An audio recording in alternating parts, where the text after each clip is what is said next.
So I can talk endlessly, but I hope with this many people in the room, people arrived with some kind of an agenda. With only 3 brief nights here, we'll have to cut to the chase.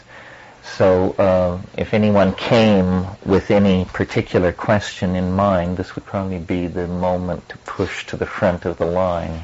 Yeah.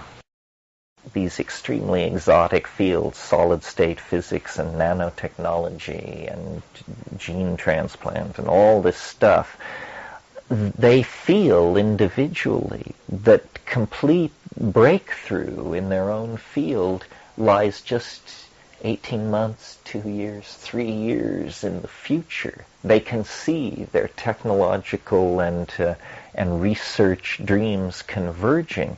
But this enormous wavefront of knowledge that has risen up out of the context of human civilization, it doesn't communicate along the front of the wave.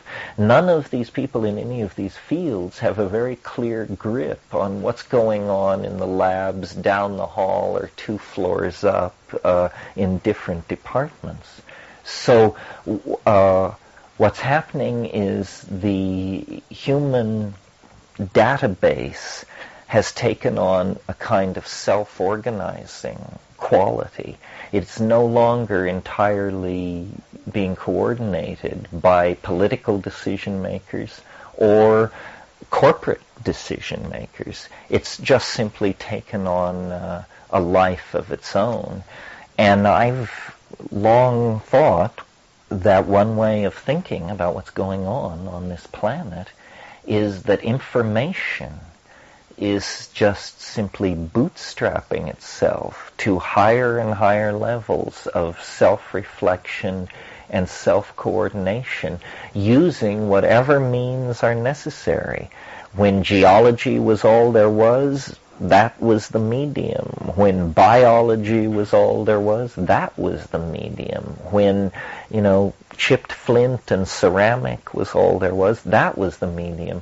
And now, the electronic information transfer technology is so all-pervasive that it's as though information has come into its own.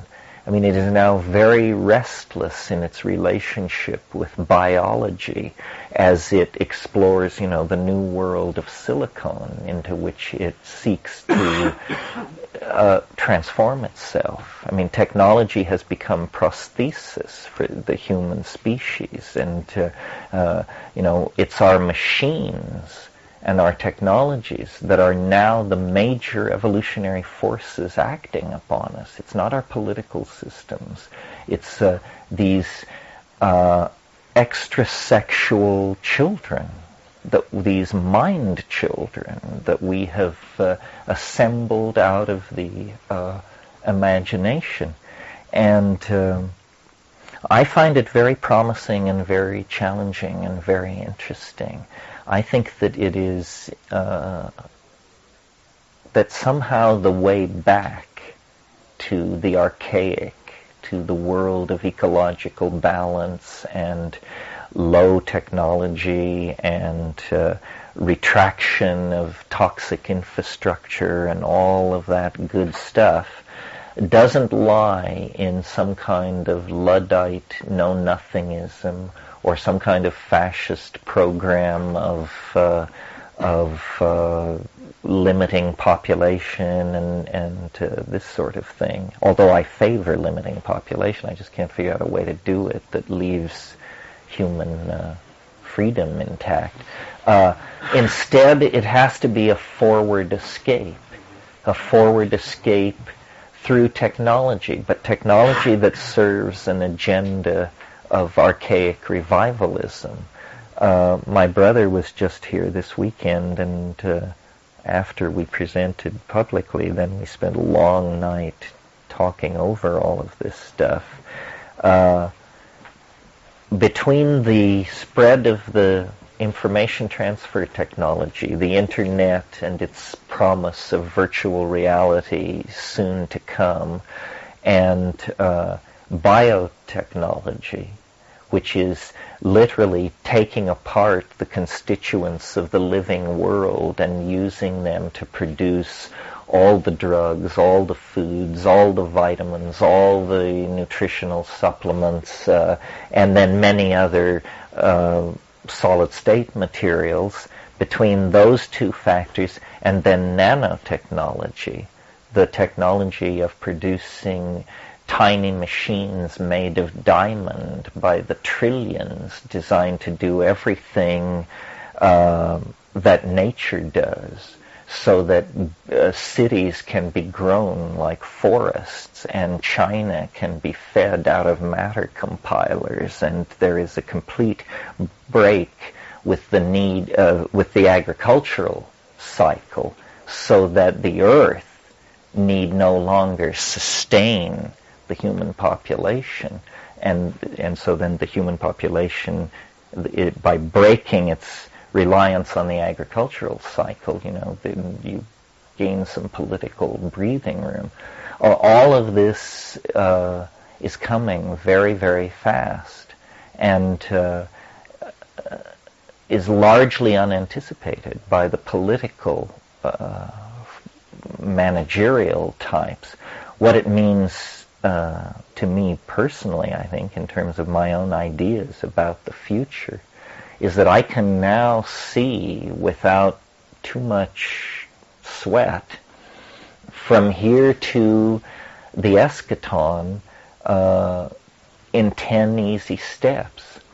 I mean, it's perfectly clear that if novelty is intensifying and locally concentrating, that where it's probably headed is into cyberspace or some kind of virtual space, so that, long before 2012, the various ontologies of world religions will be peddled as theme parks in virtual space. And, you'll be hard-pressed to know whether you're in heaven or simply in heaven land, which is, a preview of heaven attainable by paying a $50 entrance fee at the turnstile.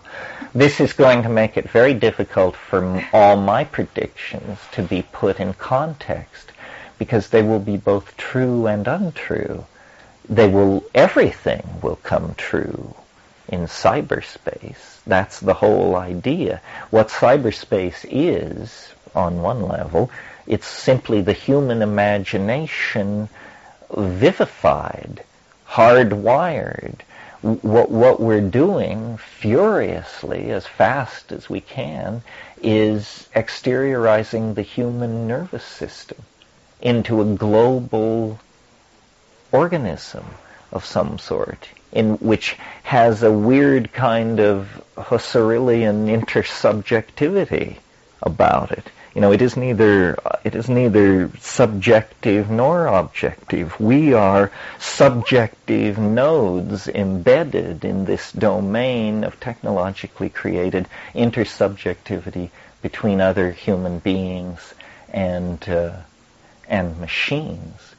And what's happening is a lot of people are being left behind, or without even realizing it, or just opting out and saying, I can't handle it, it's too much to think about, I think I'll see what's on daytime TV, or I'll buy a newspaper, or I'll walk in the park, to attempt to maintain the illusion that, things are as they are.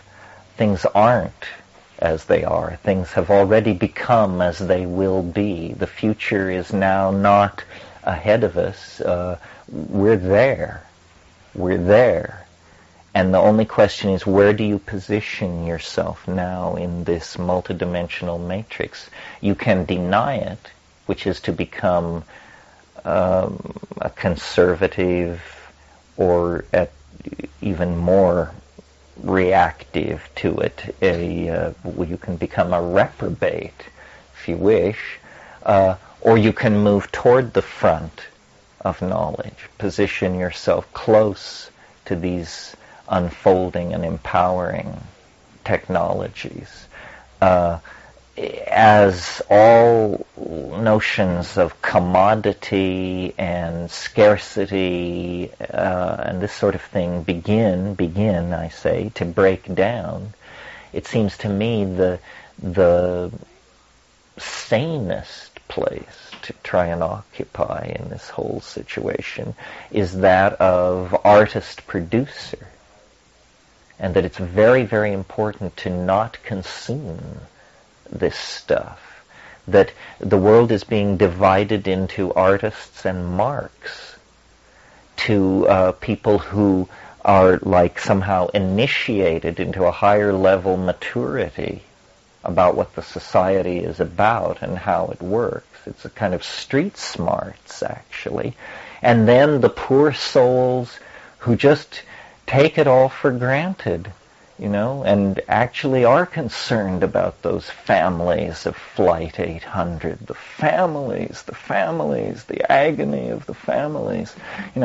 People so harebrained as to buy horse shit like that are going to have a very, very hard time as the crap game of the future unfolds to its full fury. So I think it's very important for people to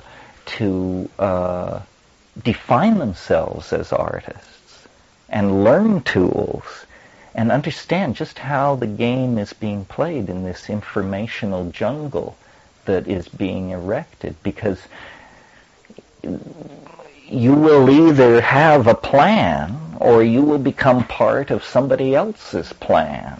And there are a million plans out there waiting to ensnare the clueless. So more than ever, it becomes necessary to have some kind of anchor into a real modality. And, it's too predictable for me to try and draw out the suspense. I mean, as far as I can tell, the only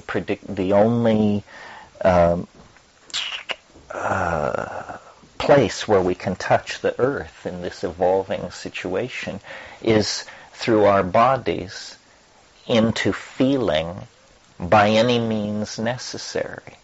And that would certainly include psychedelics. The two books, or two very interesting books that I've read in the past year, and maybe some of you have read them. One is Morris Berman's Coming to Our Senses, and the other is David Abrams' book, The Spell of the Sensuous. And both of these books are about feelings, essentially. And Whitehead, who I take as my mentor, created a mathematically formal metaphysic in which the primary datum of experience is feelings. I mean, that's a direct quote from Whitehead. The only thing you can trust at this point, and some of you have heard me say this before, is the felt presence of immediate experience, otherwise known as feelings, and mathematics. And mathematics is something that most of you have been denied in order to keep you marks. So all you have are feelings. And so it's very important to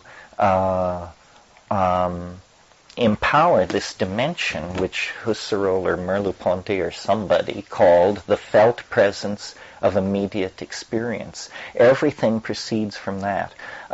Even thought is subsequent to feeling, and still more removed is any hypothesis about reality and any theory of morality and any theory of action and so forth and so on. And so, psychedelics, which have traditionally, I now think, played the role of deculturating people. I think the anthropologists got it slightly wrong. When you're taken out into the bushes and given some drug by the fellow members of your tribe, this is not that you are being made a full member of the society. It's that you were a full member of the society, and now what you're being shown is what's under the board, the tricks of the trade. You're being turned into not a full member of the society, but what my brother has called an extra-environmental. You're coming from outside. And this is a kind of maturity that many people not only never attain, it never enters their mind that such a state even exists. A state not of alienation exactly, but of ironical, sophisticated insight into the mechanisms of one's own culture and the cultural games that are being played. And, this rap would have been applicable at any time that it made sense, certainly any time in the 20th century. But with the rise of these technologies and the acceleration of all this novelty, it becomes more and more important to anchor it in this archaic value pattern accessible through psychedelics. And I don't say this with a sense of urgency. I think it's happening. I don't think there's a problem. I'm just sharing with you how I see it going. The people who are running the internet at the developmental and cutting edge level are very psychedelic. I mean, the connections are not lost, whether it's consciously or unconsciously apprehended. Somehow it can be sensed that the whole countercultural thrust since the 60s has been coherently one thing. It's about boundary dissolution and connectivity and strange pictures in your head, whatever that means. So it's the psychedelic experience from being a clandestine experience, and now I'm speaking of Western culture in the 20th century, from being a clandestine experience of an individual or of a karass, is becoming the general model for the organization of global society. Whether anybody realizes it or not, this idea of all information in circulation, of a never-sleeping global mind with all, in a sense, what's happening is that the unconscious mind is a luxury the human species cannot afford at this point in our dilemma. And so the unconscious mind is simply rising into consciousness by being hardwired into this global infrastructure. Well, so that's my take on it. What's your take on it? Does anybody want to say anything? Yeah. Well, I was wondering what this list of psychedelic plants was for, in terms of, are there differences in one's experience with these, and are there ones that are more or less readily grown in one's backyard or greenhouse?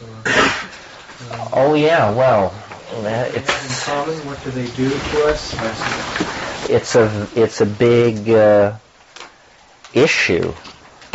Yes, I mean, when I talk about psychedelics, I'm basically talking about alkaloids that occur in plant metabolism and have a history of human usage in Aboriginal shamanism. So that would be things like peyote, ayahuasca, mushrooms, certain snuffs, cannabis, datura, although daturas are not alkaloids, or maybe they are, but the subfamily is tropane. Anyway, they're chemically different. The notion here is simply that there are a lot of problems with accessing altered states of consciousness, and many of these problems are artificially induced by frightened governments restricting access. So it's slowly dawned on people that these chemicals occur in most environments, in many plants, and with a little chemical strategy and a little cookery and a little shamanic strategy, out of most environments you can coax some kind of kick-ass consciousness-altering plant or combination of plants without resort to the local criminal syndicalists who may be prowling the streets. So it's sort of become a I don't know, I don't want to demean it, but a fad, a hobby, an avocation of people to grow these plants. If you want me to recommend one that might get you off, not kill you, and keep you out of jail, well, the one that we're all very interested in at the moment is Salvia divinorum. Salvia divinorum is a plant that for years was carried in the psychedelic literature as possibly hallucinogenic, but nobody could get off on it. It's a mint that grows in the mountains of Mexico. And then a few years ago, an anthropologist, Brett Blosser, some of you probably know Brett, he's been to Esalen, he was studying these Mazatec Indians and finally just put it to them, and they took him off in the bushes and, got him so loaded that he was raving about it. So then the chemists moved in. The chemists had visited the situation before, but with a simple alkaloid test. You have this thing called Dragendorf's reagent, and you mash it up with a plant, and if it turns color, it's got alkaloids. Well, you do this in the field. Well, they had tested Salvia divinorum, and it was negative for alkaloids, so having never encountered a psychedelic that wasn't an alkaloid, they felt confident in rejecting it. Once these reports began to come in, they went back through, and in fact it was an underground chemist. I'm not sure he wants his name stated, but anyway, again, someone a frequent visitor to Esalen. And he went back and with quite simple procedures, lo and behold, out comes a crystalline white powder. And he, following the famous example of Albert Hoffman with LSD, that you should start 100 times smaller than you think is where the action is, he smoked 1 milligram, 1,000 mics. I mean, that's a grain of salt of this stuff, and, completely lost it. And so then he went back and discovered that years previously there had been analysis done on this plant, and that a compound called alpha-salvinorin had been isolated and characterized, but never given to test animals or human beings.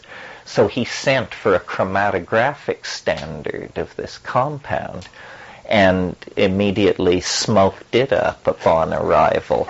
And it did exactly what the stuff he'd gotten out of the plant had done to him. So then he knew that the compound in the plant was alpha-salvinorin, a diterpene, a compound in a chemical family previously unknown to contain psychoactive material. And word spread, and people smoke this, roll bombers out of the dried leaves, put quids of the fresh leaves in their mouths, and then in some vanishingly small few cases of the truly intrepid, people have extracted the stuff to crystal and smoked it. I don't urge you to do that. I mean, 500 micrograms of this stuff. This is the first compound found in nature active at that range. I mean, LSD is active at 500 micrograms, but it was thought for decades to be the only drug active at that range. I mean, I think somebody once said to me, you want to know what a human being getting loaded on 500 micrograms of LSD is like. He said, that's like one red ant ripping apart the Empire State Building in 40 minutes. You know, I mean, it's dramatic that such a little bit of material can do what it does. Well, this stuff in Salvia divinorum is in the ballpark, definitely. And, you know, DMT test pilots return white-knuckled and ashen from whatever it is that lies on the other side of this stuff. As a plant, you know, the good news is it's easy to grow. It's easy to grow enough to take. It's not illegal. It is not illegal to grow, extract, transport, advocate, use in therapy. It's just simply not illegal in any way. It'll be very interesting to see how the establishment handles this particular compound, because this is not the 1960s when you can just, the way the drug laws are written, for something to be made illegal at the pleasure of the Attorney General or someone like that, it has to be a structural near relative of an already illegal compound. And this isn't. This isn't. So the only way this stuff could be made illegal is for scientific evidence to be brought into court that there's something wrong with it. And causing hallucinations at this point I don't think is enough. There has to be some physical toxicity or some demonstrable public health problem, or this will probably get through. I think really what salvia means, and then there are others I could talk about, but this isn't a psychobotany gathering, or maybe it is. But I think what all this means is that the drug laws are not going to be repealed. They're just simply going to become irrelevant because there are so many loopholes, chemical exceptions, local sources of every illegal thing. I mean, take DMT, for example. DMT is a Schedule I drug, heavily controlled, but since all those laws were passed, it's come to be realized that every human being has it in them. Well, so you're holding. You are potentially arrestable for holding and transporting a Schedule I drug. Well, then that's obviously absurd, but on the other hand, the law has never been fought on those grounds. So ayahuasca is a perfect example. In a sense, ayahuasca is not a drug because everything in it that is working occurs in the human body anyway, just in smaller amounts and in a different ratio. So, you know, unless we propose to make human brains illegal, which, you know, I'm sure there are some people who would line up for that with great enthusiasm, but I think that's Buchanan's 17% that we just have to put up with. Most people realize, I think, that the chemistry of consciousness and the chemistry of nature are co-evolved and equally complex, and the place where one stops and the other begins is a fool's game. So if any of you are interested, salvia, you know, it's easy to sit here. I mean, talking about psychedelics is very, very, very, very different from taking psychedelics. It's all very well to listen to me spiel my spiel, but the most important thing you could possibly do is actually somehow contort the contents of this evening to the point where it got you loaded. And that's probably best approached legally, safely, horticulturally, humbly, through Salvia divinorum. How long does that experience last? Well, the way I like to do it, people do it different ways. The way I like to do it is I weigh about 35 grams of it, which is quite a pile. And then I remove the vein, the mid-vein of the leaf with my fingernail, just to drop the volume down. And then when it's all done, I have this very nice soft pile of green leaves. And then I roll it up and fold it up and put it in my cheek and lie down where I can see a digital clock. And what I'm waiting for is minute 17 or so. And right around then, you get visual streaming. Purple and chartreuse blobs of light floating past your eyes. This is not the psychedelic experience. It's the prodrome of hallucination. You sometimes see this after orgasm. But in the case of the salvia thing, after 2 or 3 minutes of this, it doesn't go away. Instead, it, moves on to the next level. And this is extremely peculiar, plastic, stretching, folding, machine-like hallucinations. It reminds me, some of you may know, Salvador Dali's painting, Ode to the Revolution No. 5, soft construction in baked beans. Do you know that painting? Yeah. Well, yes. It's like that, and you sort of feel like that. And the hallucinations are very bright. They are not like what I always think when it's happening is, my God, I can't believe this stuff is legal. It actually is working. It's not like it's almost working or sort of working or any of these, with these other horrible legal things. This one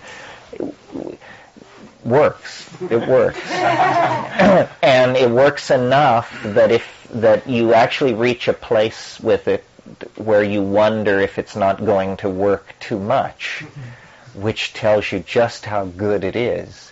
Of course, at that point, you're probably at the top of the mountain, just as you begin to have anxiety about, well, how strange will this be? You're probably coming around the corner. And then you come down in about 45 minutes and go to sleep. Total time being? An hour. Mm-hmm. Rather interesting hour. If it didn't taste so bad, I could do it 3 nights a week. In other words, and yet it's I don't know exactly how to explain it. It is absolutely satisfying and very powerful, but it doesn't seem, at that dose, it doesn't seem like it could become a wild horse. At higher doses, the stories begin to get harder to map. And people who fiddle with the pure compound are obviously really intrepid. It seems to be about some kind of, my brother described it very well the other night. He seems to be susceptible to it. Some people are and some aren't. And he was at a conference somewhere and there was just dried material rolled. And he just took a big hit basically to see how it tasted, to sort of get the feeling for how it tasted. And it folded him. I mean, he came apart. He twitched on the ground, and his description of it was, he said it was like being rotated to the left. There was this strange counterclockwise twist, and then you're like in this other dimension. You've just been hyperdextro-rotary homogenized, and now you're in a previously unsuspected domain of space and time that is immediately contingent to this dimension, but only by that means. And people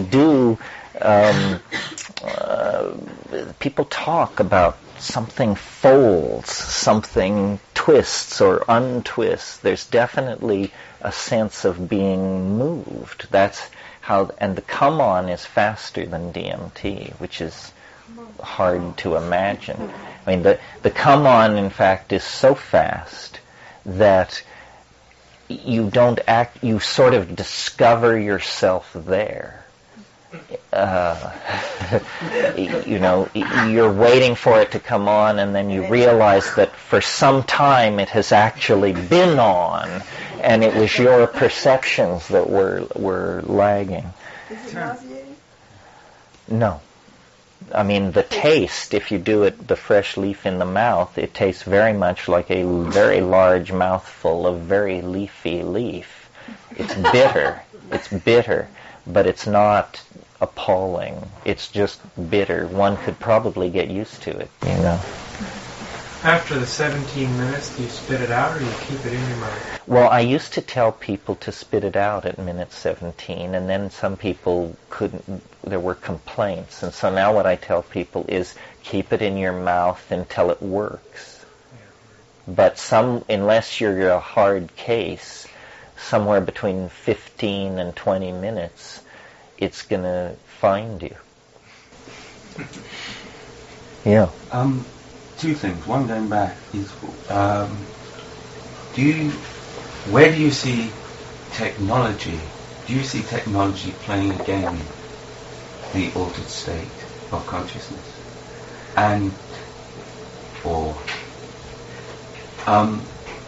Reading about superstring theory and probabilities, etc., and listening to you, I can't help but make this connection of these altered states being shifted into just a slightly less probable place than us being here now. And what is your take on that? Well, first of all, how technology relates to altered states. On a trivial level, not trivial, but on a obvious level, I guess. It's really knitted the community together. I mean, the internet empowers all marginalia, and God knows we're marginal. So the fact that there are these conferences and email lists where people feel free to say anything and to pass on all kinds of botanical, chemical, shamanic information means nobody need now get into trouble through ignorance, because there are vast FAQ files on the net, and if you've gotten some DMT and you're wondering what it does, there's an afternoon's worth of reading on the internet. Gracie and Zarkov take a trip, McKenna meets the basketballs, and on and on and on. So that's very important, but as I said, somewhat pedestrian. The thing that excites me about these informational technologies is I think we're going to be able to use virtual reality to show each other the insides of our own heads, and that this has never been possible. I mean, we know each other by our surfaces and our symbols. We make small mouth noises and we assume we share the same dictionary, and by such rickety infrastructure as this, we build community and understanding. But if everybody worked on the mansion of their soul in cyberspace, and you could invite people in and say, you want to know who I am? I'm not this 6'2" piece of meat. That's not it. Here's what it is. Here's my hopes, my dreams, my fears, my past accomplishments, my unfinished projects, my catastrophes. An incredible amount of intimacy, and hence mutual appreciation and empathy. So I think that the whole thing is bandwidth. Bandwidth simply means on one level it means the speed at which information is moved from one point to another, but in experiential terms what bandwidth means is how deep the image is. A telephone call is very low bandwidth. A television-assisted telephone call is higher bandwidth. And as we expand bandwidth between each other, we will dissolve our differences. I mean, this is my faith. I think it's amazing that we've built a global civilization in an environment of 4,000 languages and no better mode of communication than small mouth noises and their electronic equivalents. And so we're about to take an enormous leap toward understanding each other. What we will understand, I don't know. A friend of mine who was somewhat speaking ironically, but I think he meant it, said, all decadence is finding out what the neighbors are really doing. You know, that what society is an elaborate structure to keep us believing certain things about each other, which are in fact not true. And that when we find out they're not true, then we're going to have to deal with that. Imagining what these truths might be is food for thought, certainly. So virtual reality, will show each other the inside of our heads and our dreams, and then my own private obsession. I hope we can see simulations of psychedelic states. I mean, this is where all this graphics creativity and three-dimensional graphics power, and because anybody who has taken psychedelics much at all knows that there are realms of beauty in there, more astonishing than the Sistine Chapel or, I don't know, Angel Falls for that matter. I mean, the most beautiful things in the universe are inside the human mind. And, I was trained at one point as an art historian, and if art is the effort to get those mental objects into the shared world of social space, then art has a lot of catching up to do. I mean, the very best art has been a very halting. You discover more art in your own head than the entire canon of Western art since the Renaissance. And who are we? Just ordinary people. So it will be immensely empowering.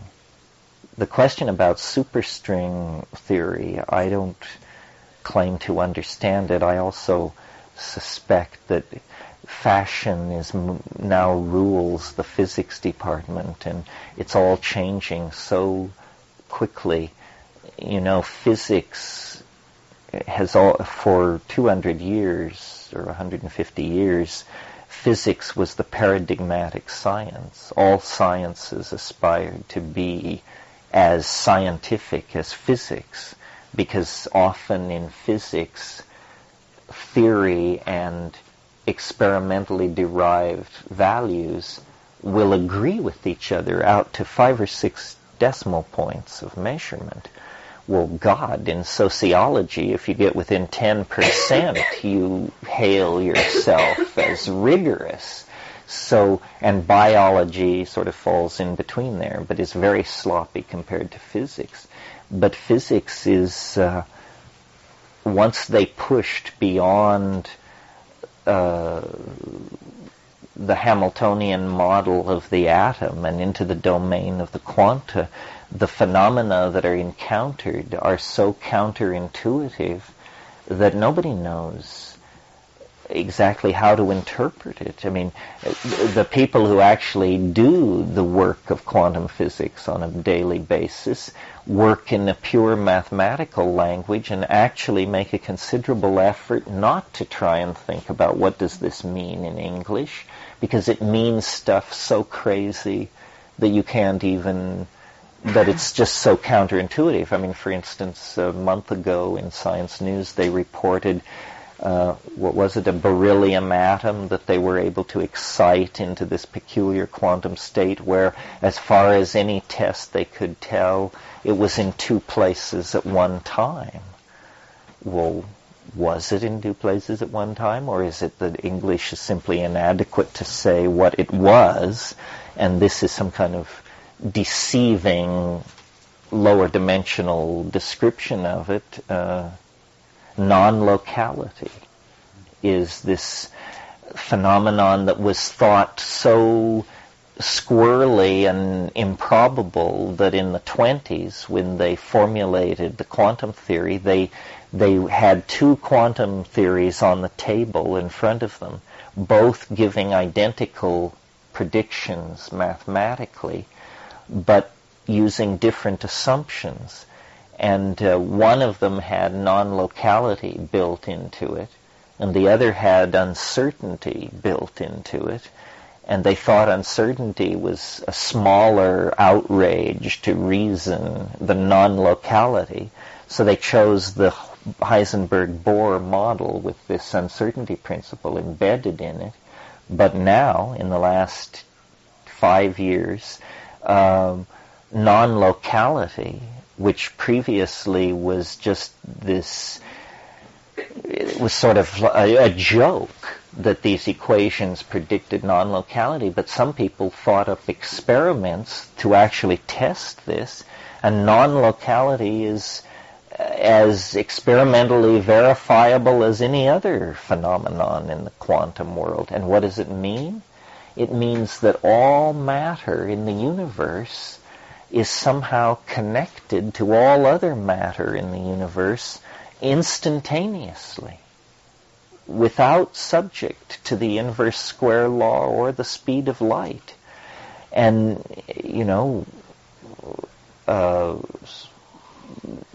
this essentially vindicates mysticism, which has been at loggerheads with the enterprise of Western science since it began. It also may mean, the alchemists like to say what is here is everywhere, what is not here is nowhere.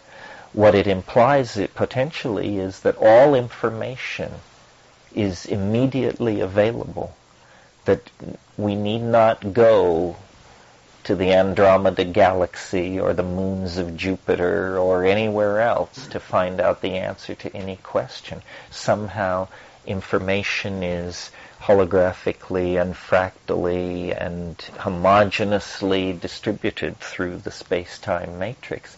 Well, God, if you could get a technology together based on that, it would be the greatest revolution since the birth of human language or something like that. Yeah.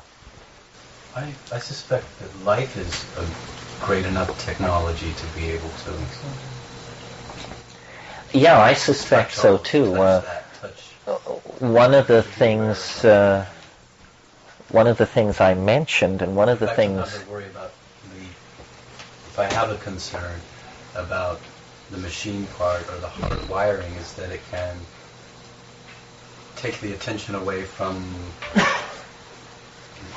the biological, my being able to do that, which may mean needing the help of some other minds and stuff also to be able to kind of reach that. Well, I think technology, the human brain is the god of technological innovation. In other words, we want to do it that way. We want to do it that small, that fast, that neatly. So as technology advances, it's going to look more and more like biology. Nanotechnology, which, as you all probably know, is this evolving technological field where you work with single atoms. You build up things atom by atom. Well, this is how biology does it. DNA is read by ribosomes that specify the assembly of proteins atom by atom. This is how we will do it. So the technologies of the future will be more and more, quote unquote, natural appearing. And finally, my fantasy is, a world where when you want to contact the internet, you just walk over and put your hand on a tree, and you immediately have T6 connection to the global bio-cybernetic matrix in cyberspace. Everything that we're doing, like building the internet, for example, you can build the internet, you can lay fiber optic cable everywhere and put up space satellites or stuff like that. But another way to do it would just recognize that the mycelial network already present in the soil probably has room for you to run your messages through it while it's doing the business of being alive. So, the telephones of the future may look more like mushrooms than they do today. I mean, nature is obviously the model. And see, our technology now is a technology of heavy metals, high temperatures. I mean, we weld things, we melt things, and when we build, we assemble pieces of things, and then we bring them together under high pressure and high heat to make automobiles and aircraft and this sort of thing. Notice that nature, meaning organic nature, not volcanoes and hot springs, but organic nature accomplishes all of her miracles under 115 degrees Fahrenheit. There's no welding of beryllium and this sort of thing.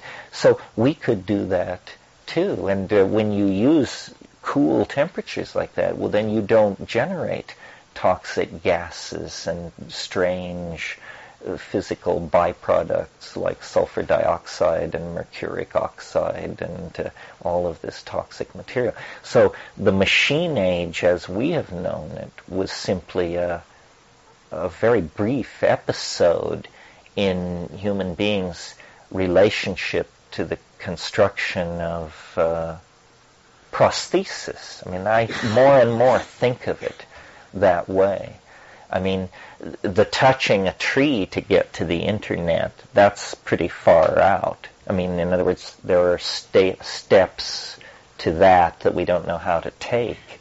But I've talked at other times to this group about what I call these black contact lenses, except they're not contact lenses, they're actual implants in the back of your eyelids, so that when you close your eyes, there are menus hanging in space.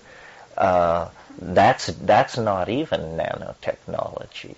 That's doable today. I mean, it might cost $1 billion, but if it were a fighter plane, we could deliver it in 6 years. It's easily done.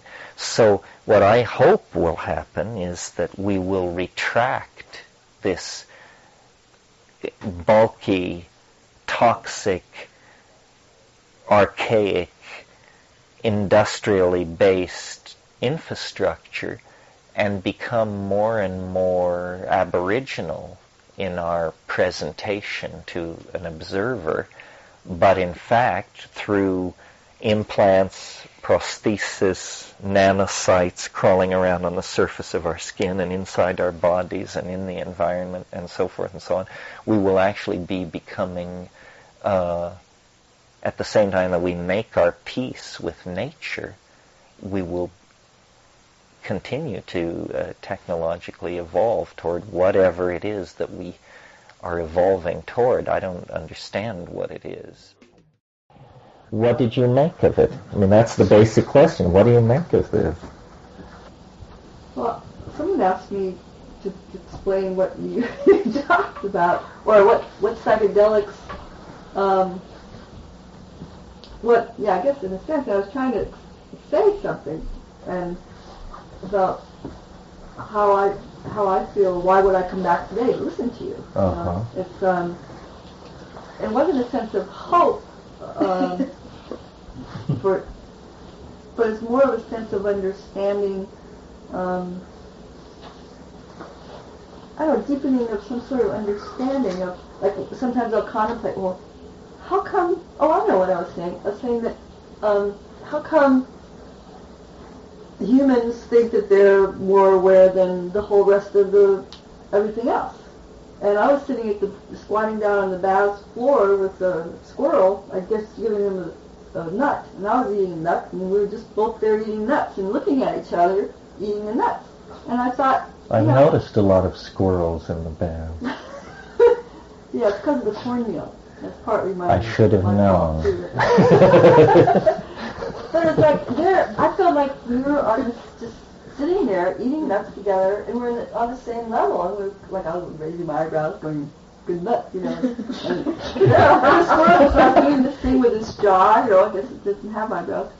Kind of answering back. And my thought was, well, the whole part of like psychedelics is you start to feel like you're in oneness with all the other atoms around, whether it's a tree, a rock, or another human being, or an animal, or whatever, and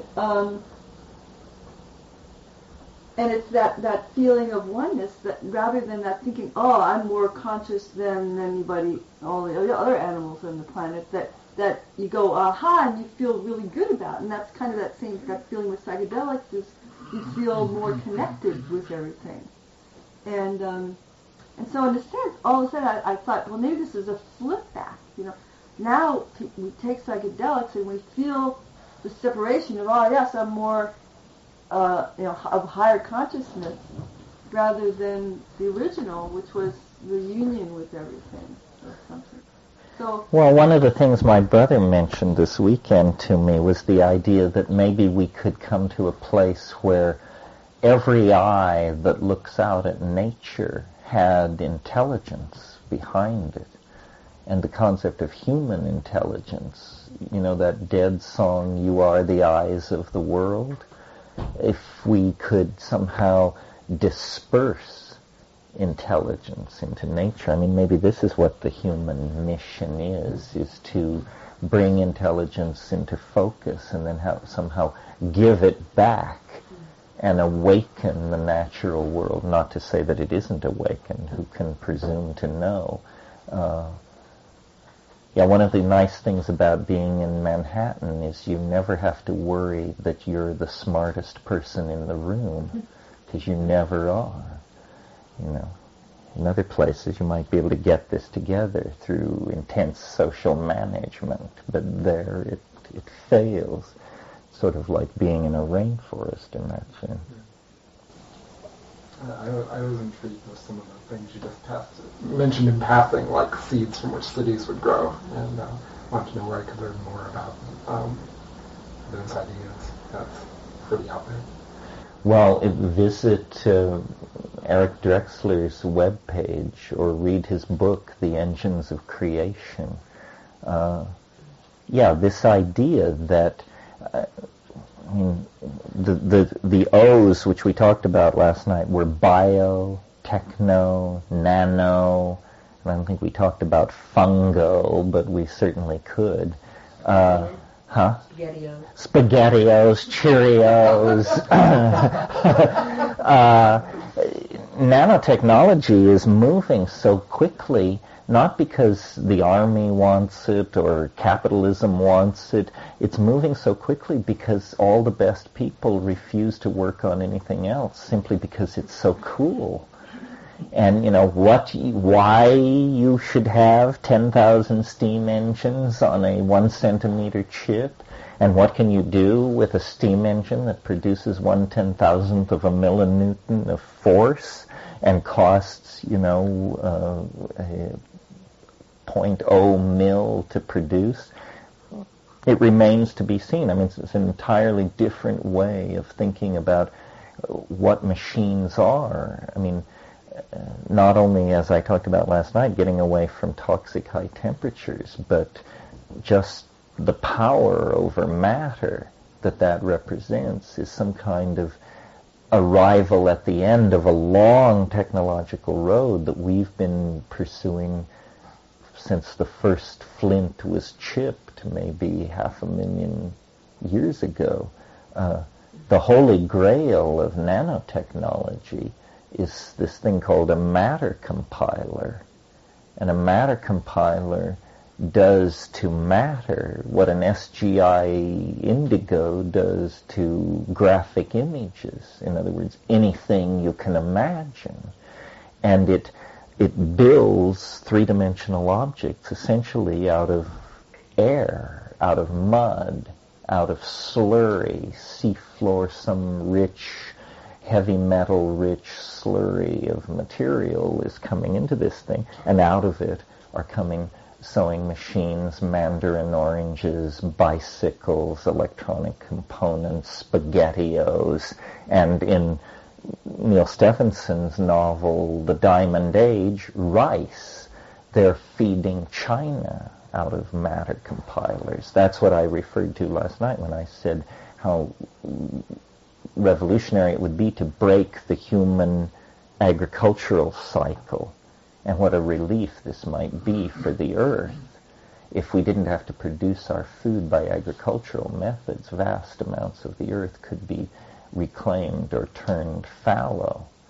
There have been revolutions like this before that have forestalled human and ecological catastrophe. For example, cities themselves, the decision of human beings about 10,000 years ago to aggregate very tightly into fixed settlements probably gave the earth a great deal of breathing room for a long time. If we had continued with our system of nomadic pastoralism, it required thousands and thousands of square miles to support very small populations. So, in a sense, there have been in the past episodes where we took steps to slow our impact on the environment. One of the funny things that emerges out of nanotechnology, from my point of view, is, I'm very gung-ho for the idea that there isn't much time left, and that 2012 represents this huge phase shift, and it's only now 16 years away. But a funny thing, with nanotechnology, you can stretch time by a factor of 1,000,000. Even though 2012 is only 16 years away, with the correct technological approach, we can forestall it forever by simply scaling down, so that when you live in the domain and at the speed of microbes, 16 years is 50 million generations in the distant, far-flung future. It's weird how time is plastic and subject to scale in that way. What is it about your focus on? If what the universe is doing is generating and then conserving and then novelty and then building further novelty upon it, well then in some sense we represent the novelty of novelties of novelty. We are where nature's eggs have tended to all roll to the bottom of the basket, and we're it. And so then our role in transforming the planet, the ecosystem, our social systems and technologies and everything becomes much more part of the cosmic drama, a continuation of the evolutionary drama. And then the question, but the really weird part of this whole rap is the nearness of this date. I think you could peddle this pretty easily if you were just vague about the date and said something like sometime in the next 1,000 years. And then people would see who couldn't line up for that. Mm-hmm. It's this it is now thing, sort of the guy with the beard on the corner, repent and be saved. I don't know what led into that, but time is a very interesting problem and not well dealt with, I think, in Western science. Probability theory is very fuzzy, and as the answers required or the questions asked in science become more precise, it becomes less satisfying. Albert, are you ready to go here? No, I'm just... Launch when ready. No, I'll ask you sort of a query. just sort of tying back to something you were talking about with the nanomachines, you were saying that we could sort of stretch out time by scaling down. And the fact that sort of this great thing that was going to happen in 2012, it was okay that's the flavor of it. It was okay because we could sort of scale time up for us. We could learn to stretch it out. I'm just curious, and I'm bringing this up again, or going back to this just because it sounds relevant. How time can be stretched out in that way that you. If you could talk more about that. Is it just about more events happening?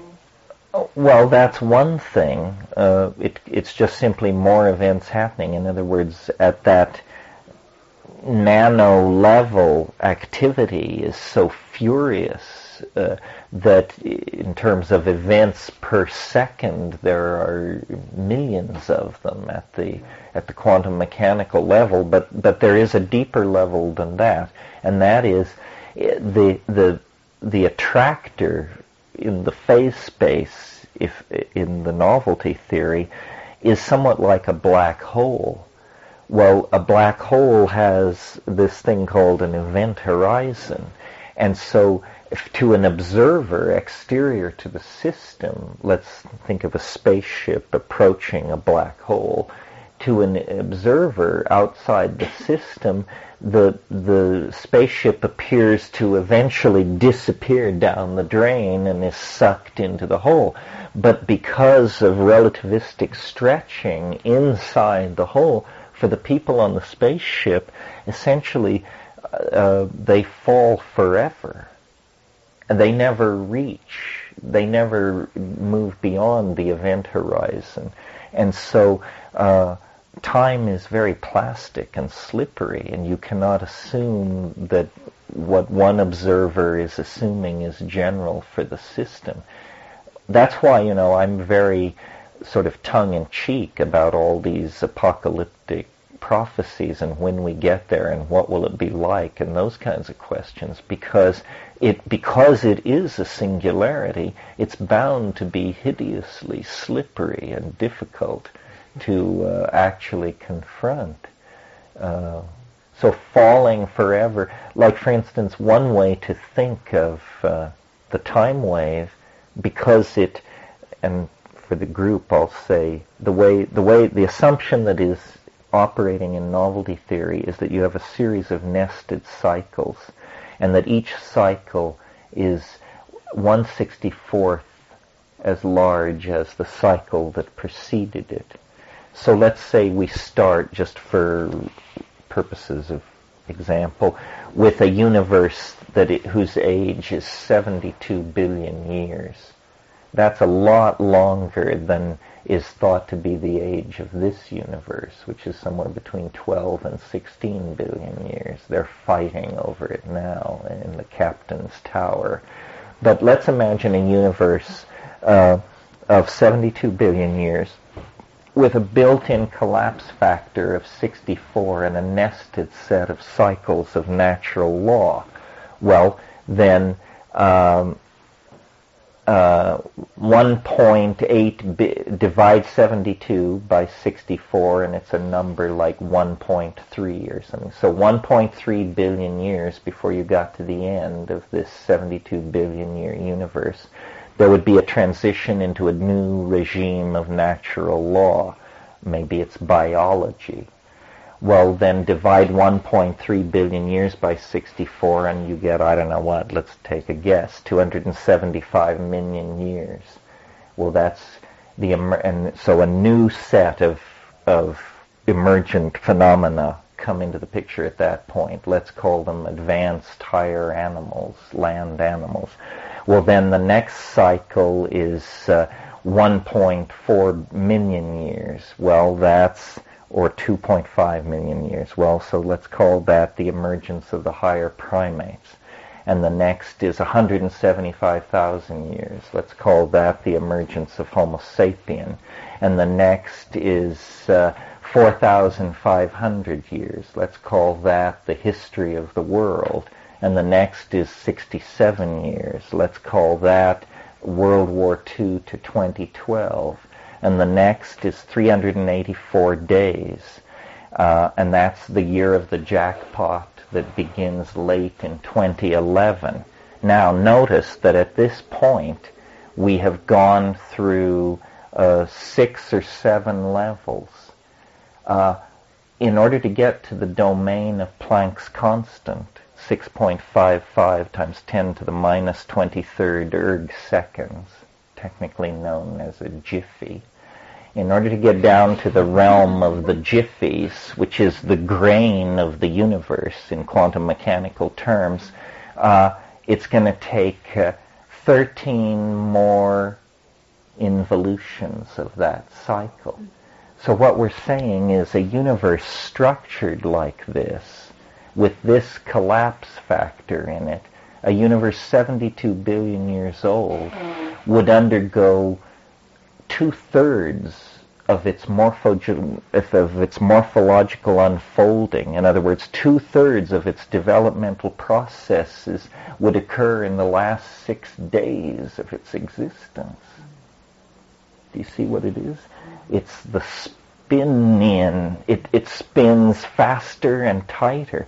So half of the evolutionary unfolding of that kind of universe would occur in the last few days of its existence. Most of it would occur in the last few milliseconds as it transited level after level after level.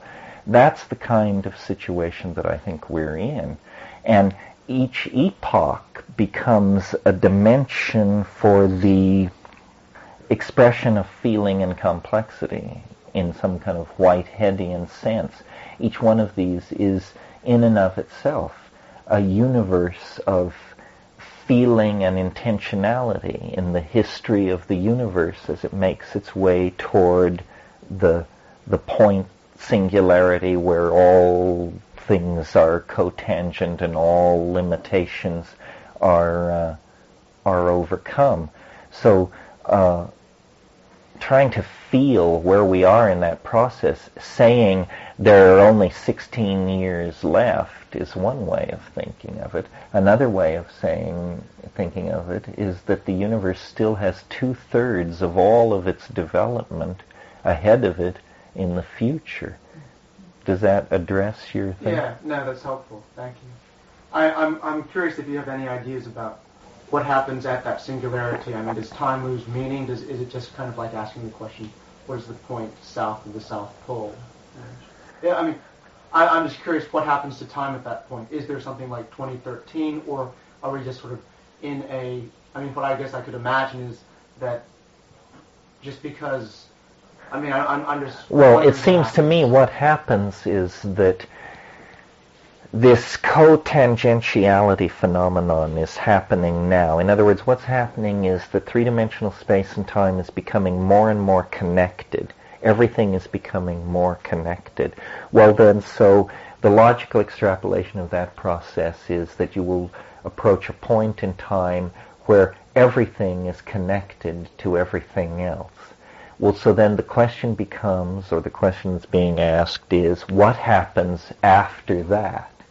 And I think the answer is that the process of connectivity somehow bursts out of the dimensional confinement, and then you get an entry into hyperspace, whatever that means. In other words, the information has filled the system, and somehow then it bursts the bounds of the system in some kind of, a Gödelian explosion of some sort. And then it begins to define itself in a higher dimension. And life, we see that nature does this. We just can hardly imagine what it is like to experience it, and what it is like in a regime of conscious intelligence. One thing that I've thought about, trying to imagine all this happening without, the direct descent of God Almighty into the stream of history and such imponderable and difficult to picture scenarios as that, is there something that could arise out of us which would fulfill this, and somehow everybody could say, yeah, well, they were right and that did happen, but nevertheless we can still, have sausage for breakfast. Well, one thing that I've thought of, and I've talked in these groups about it a little bit, is what the vicissitudes of the wave seem to describe most accurately when all the shouting is done is technological and intellectual advance. And so is it possible that this bursting out of the Newtonian three-dimensional space-time continuum could be a technological breakout? And it could take the form of a very, very powerful engine of some sort, like that could push a large mass close to the speed of light. But more appealing and easier to understand, I think, is a time machine. But it occurs to me that there may be something else happening here.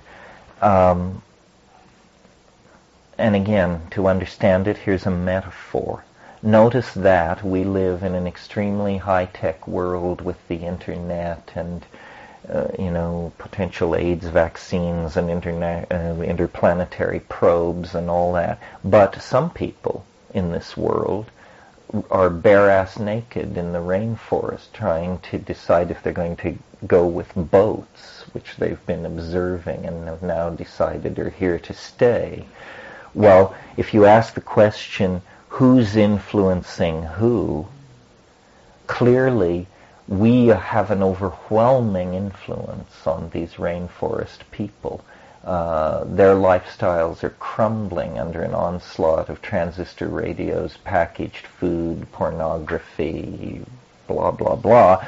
Meanwhile, I don't see anything happening around here except maybe an occasional shaman is brought through that indicates that they're having much of an impact on us.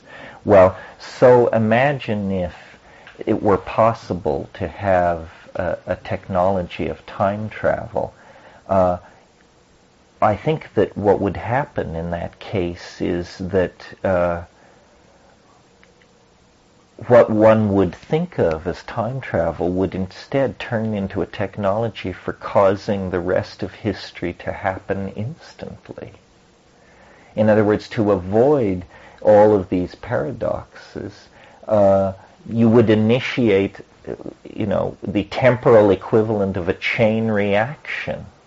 And the rest of history would just unravel on the reel very quickly, so that the most technologically advanced state would spread backward through the temporal medium in the same way that the most advanced cultural state in the world today is spreading through the spatial medium of the planetary geography. Do you see what I mean? It's a kind of a God whistle. You think you're building a time machine, but what you discover the moment you turn the time machine on is that you have brought the final evolutionary achievement of the universe appears right on your front step in the next millisecond. Yeah. We were talking about dissipative structures before, and how I understood it is that you're taking like negative entropy in it, more structure, but you give waste out all the time too. And if you see the globe or like all the human societies on the earth like a dissipative structure, there needs to be the waste somewhere. And you need to create a distance between these structured systems and the waste somewhere around. And I wonder how you put that together with your theory of time or of novelty.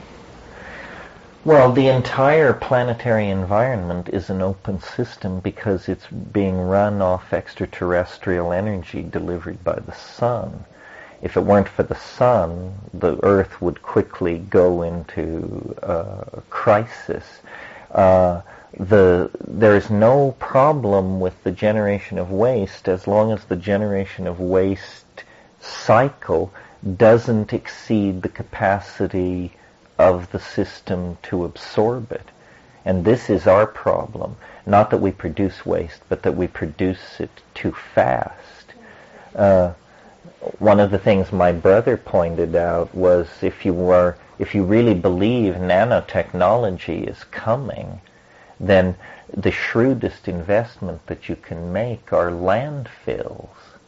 Because landfills are filled with metal, glass, plastic, rare elements, rare chemicals, all these things which these little nanocytes, these flea-sized and smaller robots are going to go after. I mean, those will be the great mining and extraction sites of the future, quite logically, because you'll be using all of that material. It's already in a highly refined state.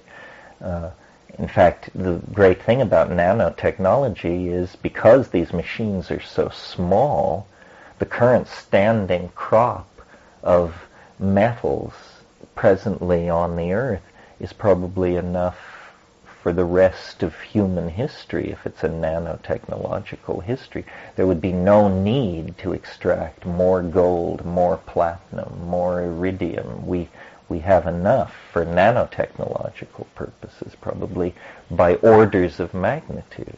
We have enough. The point, see, the goal is to take nature as the model and to say, okay, we want to build things. Well, who's been building longest? Nature. Who's been building most efficiently? Nature. Who's been building with the least toxic output and so forth and so on? Nature, nature, nature. So we are builders. So let us learn then from the master builder. And of course, until we can do it perfectly, we will do it imperfectly. But more perfectly than we're doing it now. We finally at last sort of cited what the deal is with building stuff. Oh, it's supposed to be biodegradable, non-toxic, user-friendly, nutritious, brightly colored, whatever. And so the way nature does it is atom by atom, and using, molecular long-chain polymers with molecular transcription to run through ribosomes which read these things. I mean, as you descend into the molecular and the submolecular realm, it becomes startlingly machine-like.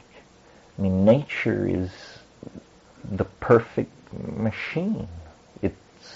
There is no difference. Our machines are hideous and, run at high temperatures, are toxic.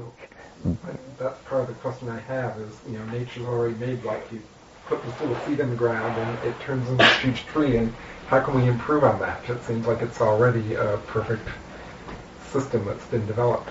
Well, it is a perfect system developed for the ecosystem in which it inserts itself. I mean, it's a product of evolution. We, by being minded, we can use the techniques of nature to serve the design agendas of culture or of human society. That's the difference. I mean, really, my vision is of a partnership. I think that I talked last night about what I called the forward escape, where there's no way back to simplicity, not without slaughtering 4 out of all 5 people. I mean, even 1 billion people is too much. There's no way back to the simplicity that we once knew, but there may be a way forward to the simplicity that we once knew.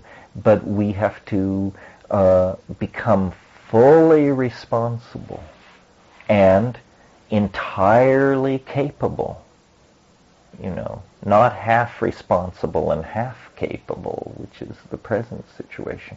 Capability means power, immense power. But power means responsibility. In other words, we can't evade the curious moral dimension that attends our enterprise, given the fact that we are conscious beings. But we can be responsible. Like my notion is, really, in a sense, the human imagination, which is our great glory, has grown so powerful that we can barely unleash it on the surface of the planet. I mean, it's like trying to drive a fire truck around the nursery. The nursery can't handle this. The nursery is small and confined. So responsibility means respecting nature, but also making a place for the novelty that is resident in the human possibility, because nature also did that. I mean, nature risked everything on this planet, on this particular experiment. And I imagine nature is well pleased. I mean, we're as successful as everything else nature ever attempted to do. I mean, when she wanted to make octopi, she made them. When she wanted to make machine-building, neurotic, tormented human beings, she made them in spades. Well, what if something like the Cultural Revolution in China were to occur? There you had a group of people who decided to destroy everything that was old and traditional in that culture.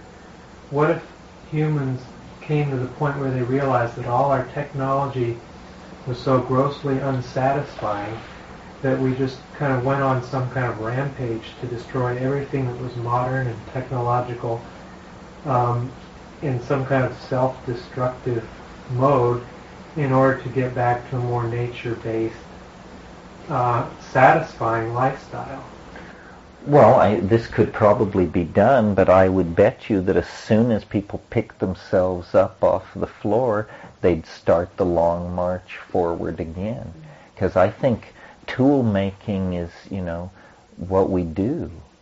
And it's just irrepressible. We are the creature, in the same way that abalones make abalone shells, we construct technologies.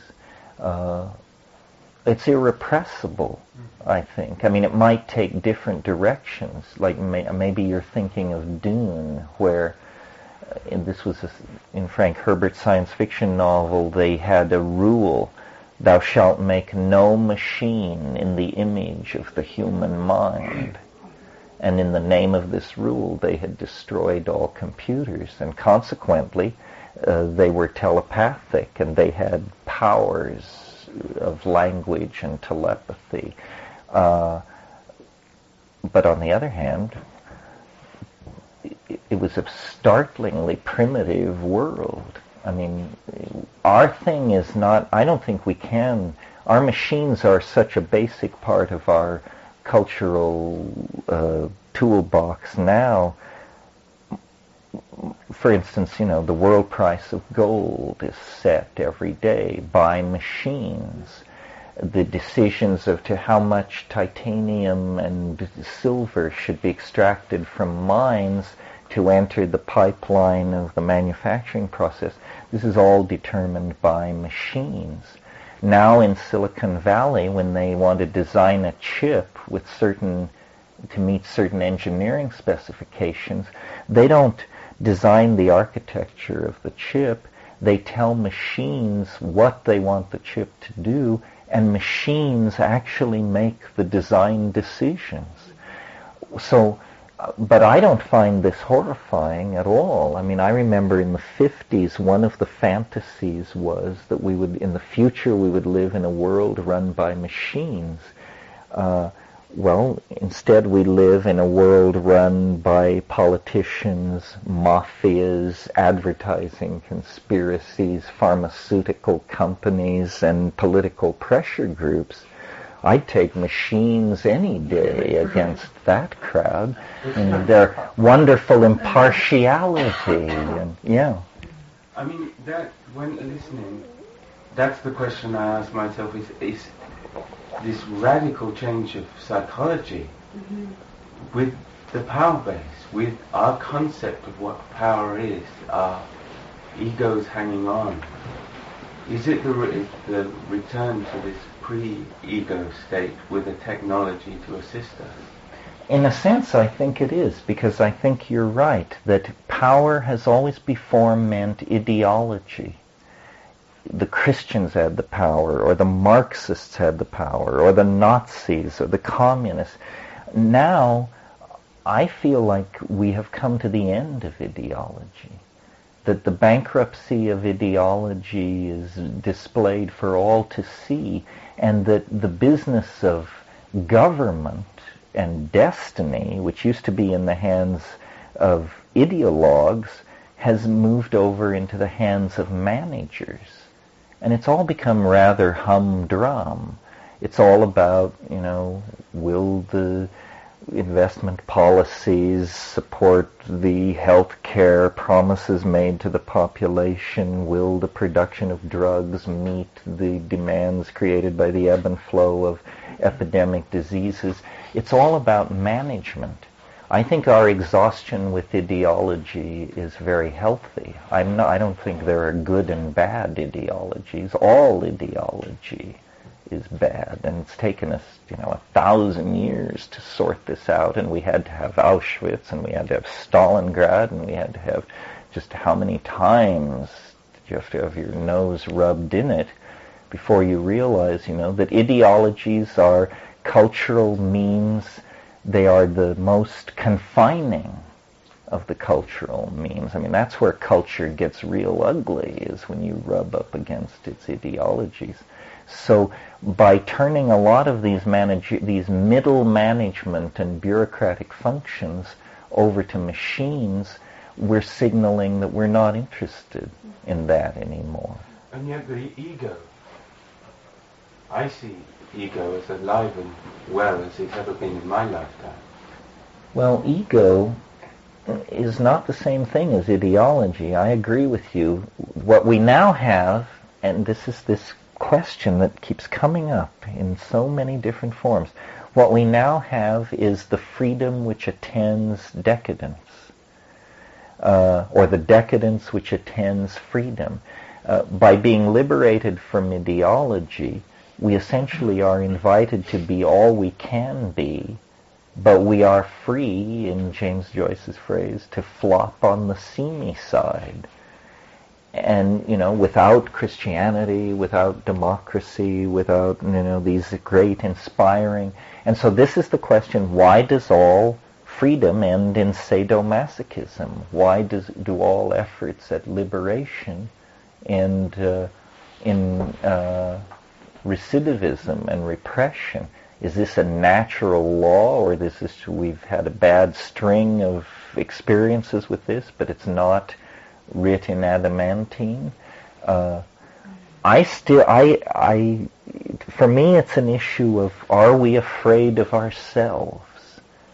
And we inherit a huge bunch of ideological baggage, not only Christianity, but Freudianism and Marxism, which requires, a dictatorship of the proletariat and so forth and so on. We inherit all kinds of ideological baggage designed to make us fear ourselves.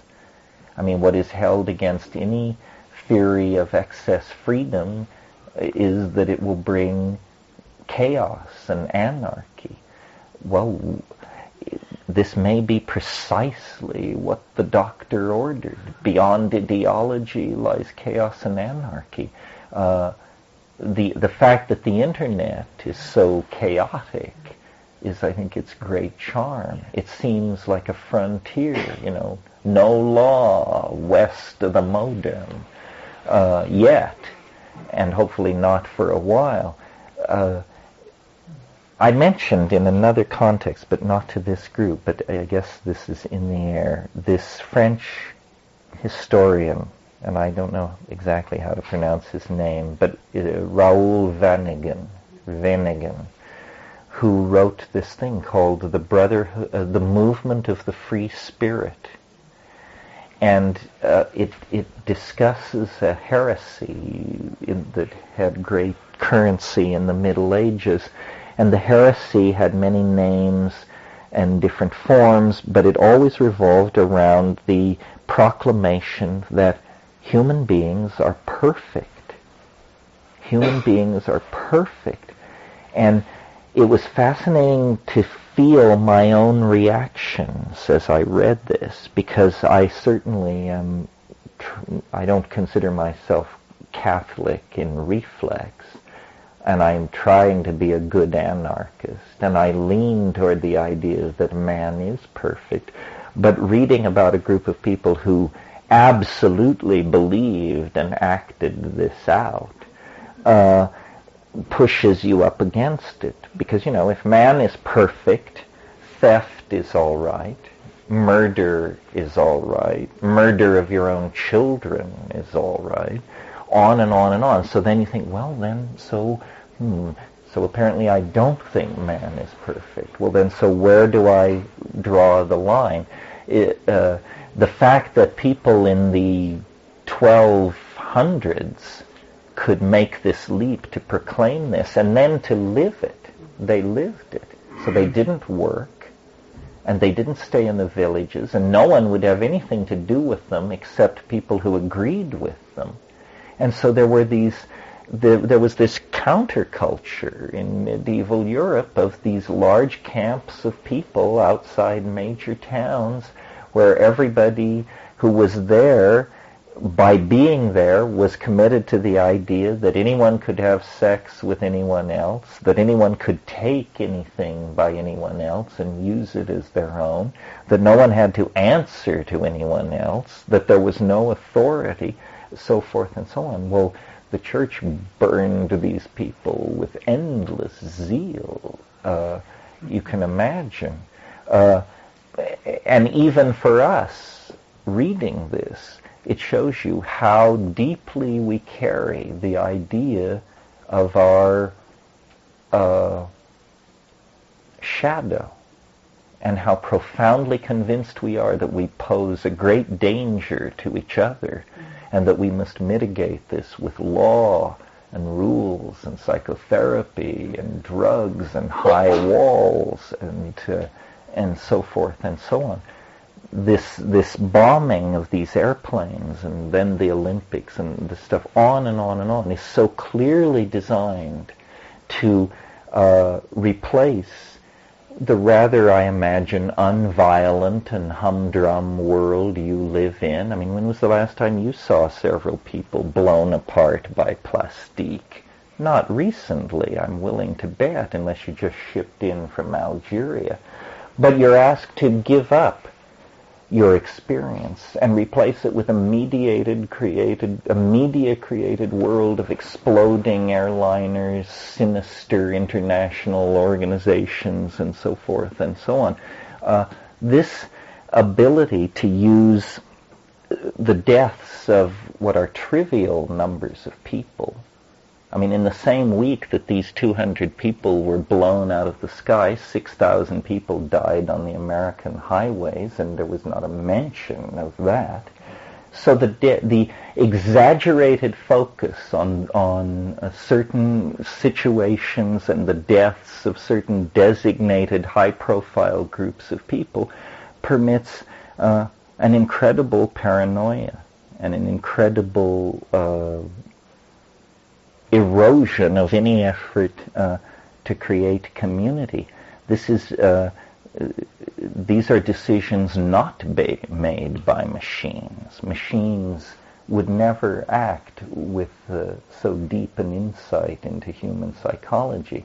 These are, machine decisions initiated by human managers playing the old-style game. Well, it's not just. It seems like it's not just managers designing this. It's individuals who love this kind of news, whose favorite type of entertainment that they pay to see is these violent movies of people being blown out. Well, we are all guilty to the degree that we tolerate and consume this stuff. Prurience has always been the path to riches. Was it P.T. Barnum who said nobody ever went broke, underestimating the taste of the American people? I'm sure that that's quite true. So what do you ascribe this desire that seems to arouse from individuals? Well, I personally, and I'm willing to extend it to my friends and my enemies, I personally do not enjoy seeing violence or people being tormented or children being abused or this sort of thing. When I was in Boulder, I met a friend of mine that I hadn't seen for 25 years and asked him what he was up to. And what he's doing is he's founded a company called Rocky Mountain Media Watch. And what they do is they have 150 people who work for them in 150 cities. And once a week, these people make a video cassette off the TV of the evening news, the local evening news hour. And they ship all these tapes to Boulder, and they have rooms full of people watching these things on screens and scoring how much of this hour went to ecological stories, how much went to lost pet stories, how much went to toxic waste stories, how much went to the circuses in town stories. And I said, well, Paul, what is the deal with violence, and what's going on? And he said, whoa, it's very simple. We've seen it thousands and thousands of times. In a half-hour show, the most violent part of the show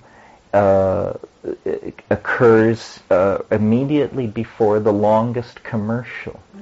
And you are brought to this state of adrenal excitement. And I said, well, do people enjoy watching people shot and blown up? And he said, no, you can put electrodes on them and you can tell that it raises anxiety and it raises adrenaline levels.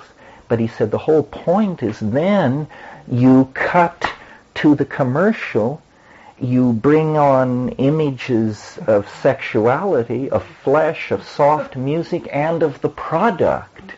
And the product then becomes associated with security.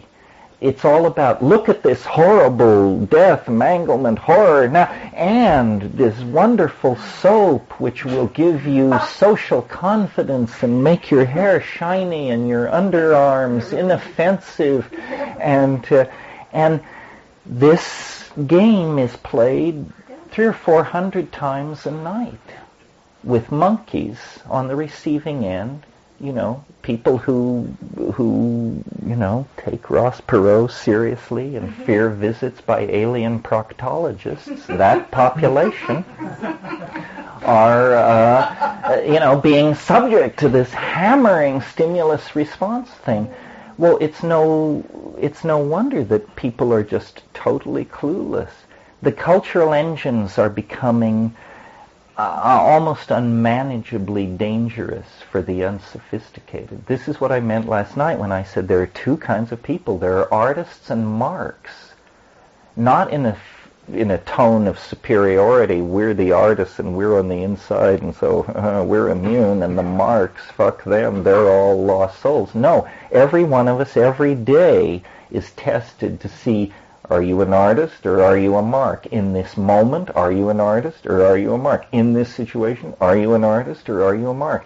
And, everybody tumbles both ways several times a day. I don't know exactly what to do about it. I mean, Joseph Goebbels really turned it loose inside the 20th century. I mean, this has all been developed since the 30s, advertising techniques of behavior modification, ways of insinuating complex messages into people and getting them to respond. The antidote is, in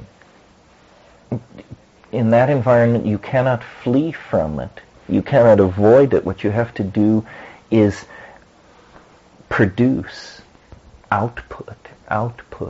into this ocean of competing means. Output and subversion and sophistication. You have to be, I think, very, very... this is no environment for the credulous, the epistemologically naive, those driven by inner imbalances to adoration and belief. I mean, I really believe, I think I said last night, salvation through skepticism, hope through skepticism, because it's too difficult to tell what's going on. The only reliable indicators in this world are feelings and mathematics. And mathematics has been torn from you as an option in the process of infantilization that we're denouncing here. So all you have left are your feelings, 90% of us.